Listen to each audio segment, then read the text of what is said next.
Bismillahirrahmanirrahim. Hi everyone, this is me, Saleh here with another video of class 10th Pak study according to the new syllabus 2025 to 26. And dear students, we have completed almost the whole book according to the new planner. And this is the chapter number 7 we are going to start, and the topic name is Economic Development of Pakistan.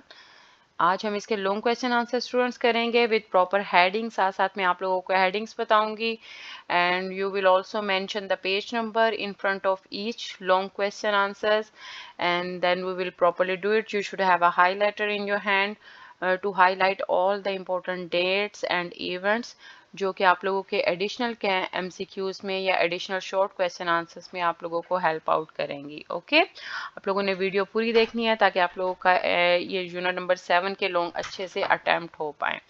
So look at the question number 1 and the topic is chapter number is 7 and the topic name is Economic Development of Pakistan, Pakistan की मुआशी तरक्की. First long देखें student, state the important minerals of Pakistan, यानी पाकिस्तान के important minerals या मादनियात कौन कौन सी हैं. This answer is on page number 150 to 153. Second one is discuss the problems faced by domestic agriculture and their solutions. यानी आप लोगों ने उन मसाइल का जिक्र करना है जो कि डोमेस्टिक कहते हैं घरेलू को, ज़रूरी और उनके जो सॉल्यूशंस है उसके बारे में डिस्कस करना है. That is answer is on page number 153 to 155. Question number 3 is examine the main reasons for the increase in Pakistan's trade deficit. Trade deficit यानी तिजारत में कमी या तिजारत जो इंपोर्ट एक्सपोर्ट है उसमें कमी होना पाकिस्तान में, उसकी क्या वजूहात है and describe measures to reduce it, और हम इसको किस तरह से कम कर सकते हैं.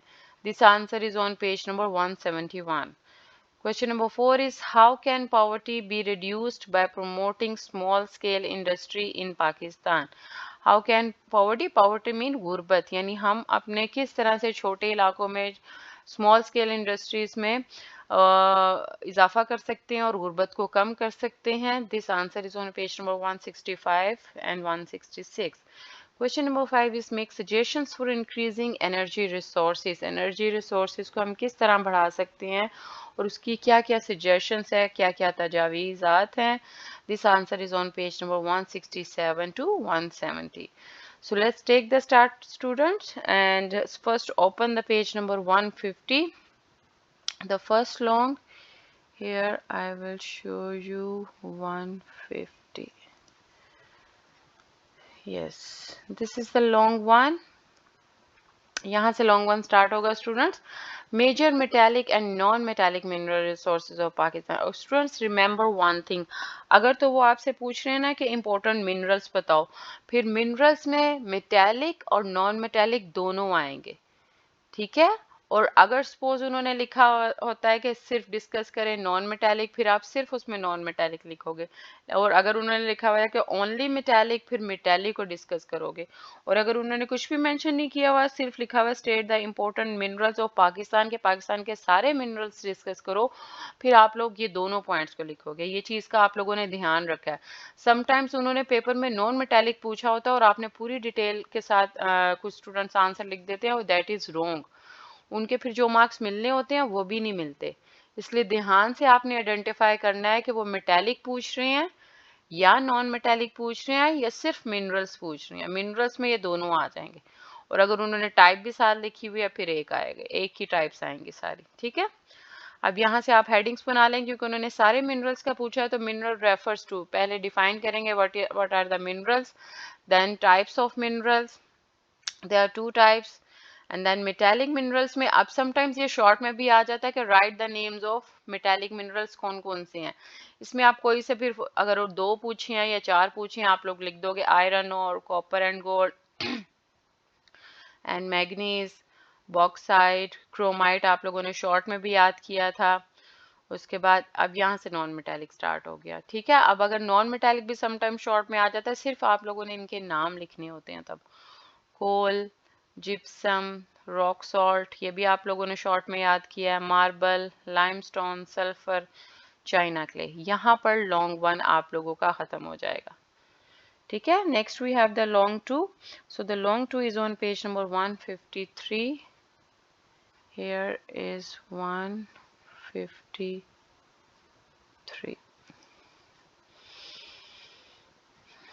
Yes student, this is the long 2. यहीं से आगे से start हो रहा है.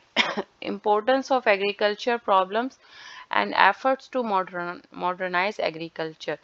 अब उन्होंने पहले आप heading बनाओगे important pillars of our national economy, then developing agricultures, अब problems in agriculture, क्योंकि उन्होंने सारा पूछा और solution भी, problems भी, मेजर ऑब्स्टिकल्स. अब मेजर ऑब्स्टिकल्स में कौन कौन सी इनकी problems. Aggravated the problem of water scarcity. Students headings बनाने का पर्पस ये होता है कि जब आप हेडिंग के साथ लॉन्ग क्वेश्चन आंसर लिखते हो तो definitely you will get good grades. उसमें आपको ज़्यादा मार्क्स मिलते हैं और आपके क्वेश्चन की लेंथ भी इंक्रीज हो जाती है. और जब आप एक हेडिंग याद कर लेते हो तो हेडिंग की वजह से आपको वो पूरा पैराग्राफ भी याद रहता है कि इसमें कौन सा इंपॉर्टेंट पॉइंट था और वो आपके माइंड से स्किप नहीं होता. इसलिए heading is very very important. Without heading आप कोई भी लॉन्ग अटेम्प्ट ना करना. इवन जब आप शॉर्ट भी लिखते हो तो जो उन्होंने क्वेश्चन पूछा होता है आप लोगों ने उसी शॉर्ट में से हेडिंग बना के लिखनी होती है.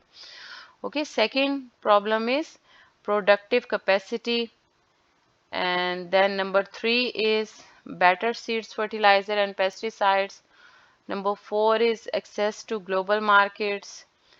Number 5 is modern technology. Number 6 is significant increase in the area under cultivation. Number 7 is illiterate or less educated. Number 8 is waterlogging and salinity. Number 9 is inadequate storage facilities. Number 10 is growing population.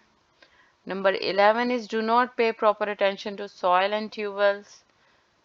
Lack of coordinations, natural calamities. You should have a highlighter students in your hand ताकि आप लोग सारी headings को साथ साथ highlight करते जाओ.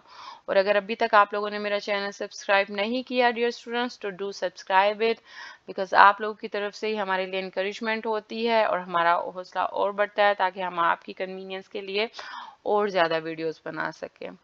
So next is inadequate credit facilities. And then modernization in agriculture of Pakistan.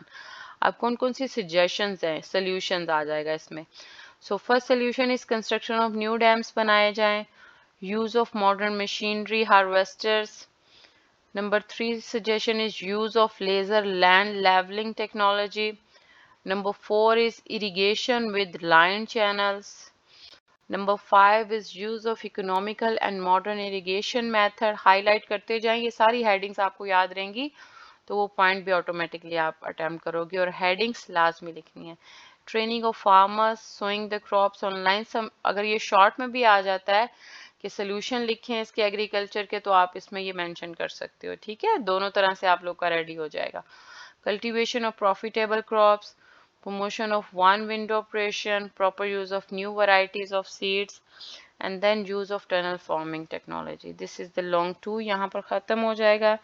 Next we have the long 3 and this is on page number 171. Here is 171.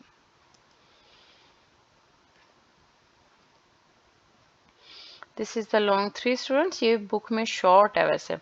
अब उन्होंने पूछा है Examine the main reason for the increase in Pakistan's trade deficit. यानी trade जो तिजारत में कमी है उसकी एक्सपोर्ट में उसकी कौन सी मेन वजूहत है. And describe major to reduce it. और हम इसको किस तरह से कम कर सकते हैं. So first you will define, ये आप लोगों ने शॉर्ट में भी याद किया था, trade deficit. And then heading है main reason for the widening trade deficit. इसकी क्या क्या मेन वजूहत है. सबसे पहले excessive decline in exports compare to domestic imports, export prices lower than import prices, and then the depreciation of the national currency against the US dollar, and then measure to reduce trade deficits. अब किस क्या क्या मेयार होना चाहिए कि हम trade deficit को reduce कर सकें. Reducing imports and keeping the Pakistani rupee stable, increasing exports, manufacture goods, explore new markets, supply of energy, and increase the volume of trade. यहाँ पर long 3 students आप लोग का end हो जाएगा, यहाँ पे close कर दें. Okay, next we have the long 4 and this question is on page number 165. Here is 165. Yes, this is the long 4 students. ये भी short है आपकी book में. And the question is, how can poverty be reduced by promoting small scale industries? Small scale industries यानी जो घरों में लोग factories बना लेते हैं, छोटे छोटे कारखाने बना लेते हैं, उसको small scale industry कहते हैं इन पाकिस्तान. और ये किस तरह से गुर्बत को कम कर रही है, यानी लोग अपने घरों में स्मॉल इंडस्ट्री, पहले आप डिफाइन करोगे, ये शॉर्ट में भी आ जाता है कि डिफाइन स्मॉल इंडस्ट्री क्या है, उसमें आप इसकी ये वाली डेफिनेशन लिखोगे. And then problems of small industry, इसमें सारे मसाइल्स आ जाएंगे कि लेस एजुकेटेड और इलिटरेट, लैक ऑफ इनोवेशन है, then difficulties in accessing markets, and then difficulties in accessing resources कम है इनके पास, difficulty in getting technical facilities कम है इनके पास, not being able to market, उनके पास इतने रिसोर्सेज नहीं है कि वो मार्केट तक रसाई हासिल कर सके. And then last is the small industries corporation. यहाँ पर लॉन्ग 4 स्टूडेंट्स आप लोगों का ख़त्म हो जाएगा, ठीक है, क्योंकि उन्होंने सिर्फ स्मॉल स्केल का पूछा, लार्ज स्केल का नहीं पूछा. Okay, next we have the long 5. Make suggestions for increasing energy resources. This answer is on page number 167. Here is 167.